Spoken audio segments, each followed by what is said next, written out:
أعوذ بالله من الشيطان الرجيم. بسم الله الرحمن الرحيم.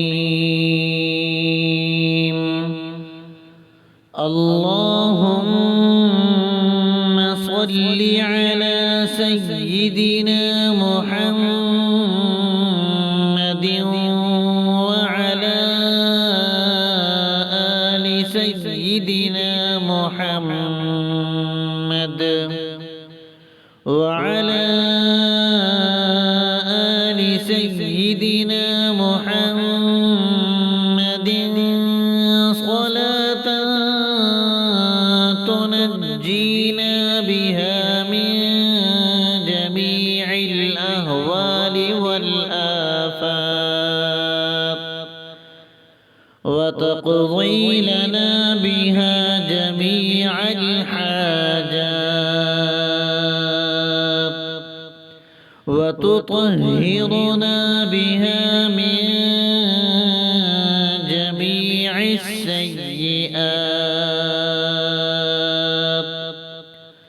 وترفعنا بها عندك أعلى الدرجات وتبلغنا بها أقصى الغايات من جميع الخيرات في الحياة وبعد الممات، إنك مجيب الدعوات ورافع الدرجات ويا قاضي الحاجات ويا كافي المهمات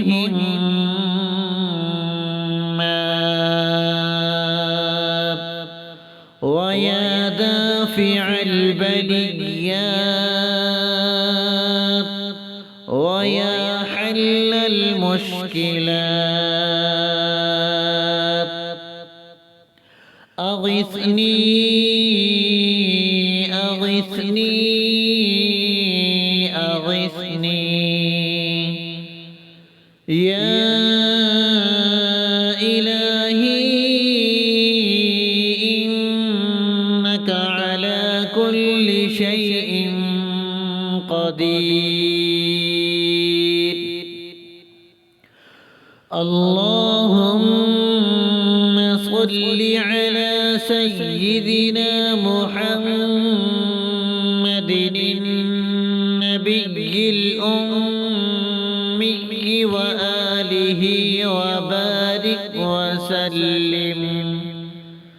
أستغفر الله الذي لا